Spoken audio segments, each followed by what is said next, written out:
निबोधत।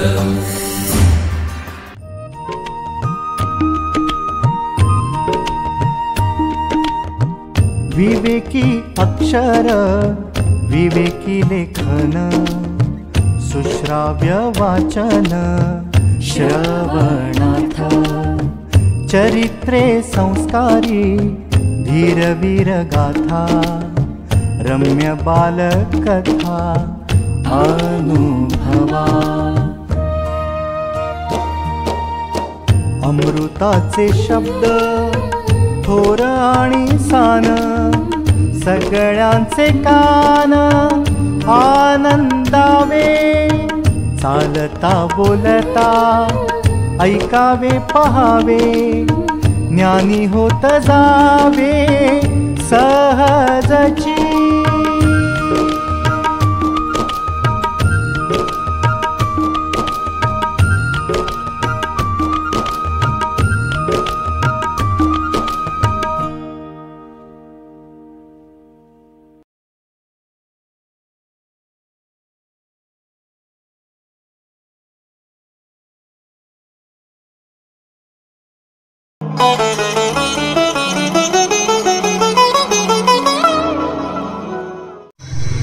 नमस्कार, विवेकानंद केंद्र मराठी प्रकाशन तर्फे मी कोजागिरी शांतवीर महेंद्रकर शोधू चिंतनाचे रंगी या पुस्तकातील एक उतारा वाचून दाखवणार आहे। लेखक सुहास वैद्य। मळखाऊ। कोविड लॉकडाऊनच्या काळात पहिल्या 415 दिवसात मी नवीन कपडे खरेदी केली नाही। माझ्याकरता ते 415 दिवस सुकूनचे दिवस होते। घरच्यांसाठी मात्र ते सुकून जाण्याचे दिवस होते आणि कदाचित पुढील 365 दिवसही असतील। त्याचं महत्त्वाचं कारण त्याआधी जेव्हा जेव्हा माझ्यासाठी कपडे खरेदी करायचा मी विचार करतो तेव्हा कपड्यांच्या दिसण्यापेक्षा टिकाऊपणाचाच विचार केला जातो आणि तो शेवटी मळखाऊ या वैश्विक रंगापर्यंत येऊन पोहोचतो असं माझ्या लक्षात आलं आहे। बरं, या मताला वांशिक परंपरा आहे। माझ्या आजीपासून ते माझ्या कन्येपर्यंत ही परंपरा निर्धूक चालत आलेली आहे। मला मळखाऊ या रंगाबद्दल विलक्षण कुतूहल आहे। या रंगाचे नेमके मापदंड काय? म्हणजे आपण दुकानात पूर्ण माणूस झाकून जाईल एवढ्या मोठ्या कपड्यांच्या ढिगातून शेरलॉक होम्स गेला बाजार बाबूराव अर्नाळकर यांच्या झुंजार शोधक नजरेनं एखादा कपडा आनंदाने चिमटीत घेऊन आवडण्याचा दाखला दिला की सहधर्मचारिणीकडून दुकानदाराला तत्काळ दम दिला जातो। यातला मळखाऊ रंग दाखवा। तिच्या या वाक्यानं माझ्या चेहऱ्याचा रंग अनेक वेळा उडालेला आहे। एकदा अशाच एका खरेदीच्या समरप्रसंगात मी स्वच्छ पांढऱ्या रंगाचा कपडा हाती घेतला। लगेच मागून यातील मळखाऊ रंगाचा आदेश ऐकून काउंटरच्या पलीकडील माणसाचे डोळे पांढरे फटक आणि दुकान मालकाचा चेहरा काळा ठिक्कर पडलेला या डोळ्यांनी पाहिलेला आहे। राणी कलर हा सुद्धा याच जातकुळीतला रंग। हा रंग तर डोक्यातल्या बिंदीपासून पाय पुसण्याच्या चिंधीपर्यंत लागू पडतो। रंग ही माणसाची माफक ओळख आहे, जगण्याचा आधारही आहे।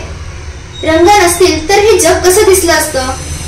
कृष्णधवल काळातील मुघले आझम चित्रपट जेव्हा नव्या तंत्रज्ञानानं रंगीत होऊन आलं तेव्हा त्याची भव्यता आणि त्याचं सौंदर्य हजार पटींनी डोळ्यांना सुखावून गेलं।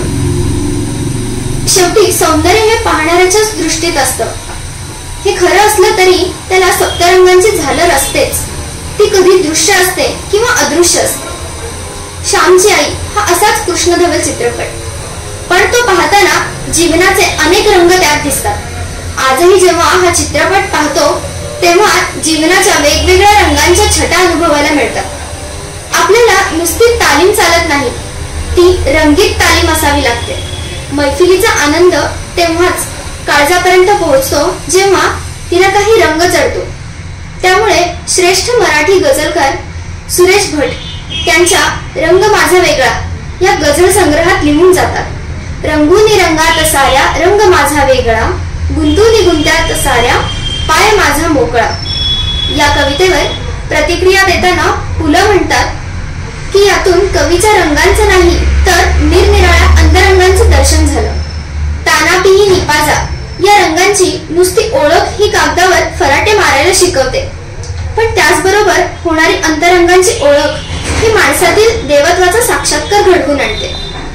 संत नामदेवांना हा साक्षात्कार होतो, म्हणून ते कोरडी भाकरी घेऊन पळणाऱ्या कुत्र्याच्या मागे तुपाची वाटी घेऊन धावतात.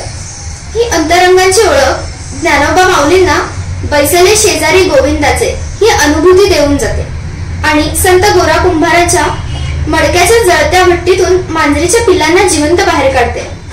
आपल्याला ही अनुभूती आणि साक्षात्कार व्हावा असं वाटत असेल तर अगदी सोपं आहे.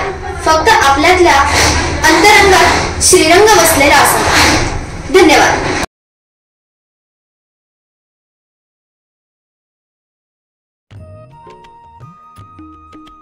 विवेकानंद केंद्र मराठी प्रकाशन विभाग म्हणजेच MPRV गेली 35 वर्षे संस्कारक्षम आणि राष्ट्रजागरणपर पुस्तकांच्या प्रकाशन व्यवसायात 135 हून अधिक पुस्तके, 10 लाखांहून अधिक प्रतींची एकूण विक्री, कार्यकर्त्यांना उपयोगी पडेल अशा माहितीची विवेकशलाका आणि केंद्राच्या देशभरातील कार्याचा परिचय करून देणारी कार्यदर्शिका.